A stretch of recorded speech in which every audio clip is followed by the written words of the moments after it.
Niada, duket sikur ke hyrë në një fazë të re në jetën tënde, në qoftë se sheh rrjetet e tua sociale, do të veçoj një postim, i cili është bërë në janar të këtij viti, dhe konkretisht është në 24 janar, që është edhe ditëlindja jote. Ja çfarë ke thënë.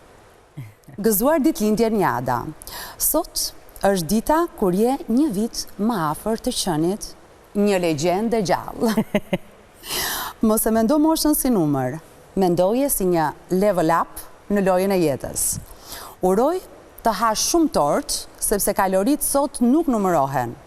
Gëzuar e mos u plak kurrë, përveç nëse është me stil. Nuk e ndjej moshën. Shpeshherë takohem me njerëz që thonë kur ke këtë change-in e dekadës, të prefiksit them. Po, të prefiksit, dekadës, 10 vjeçarit, e ndjem veten sikur diçka ka ndryshuar. Në fakt, unë jam munduar gjatë gjithë kohës të mbaj gjallë fëmijën që kam brenda vetes.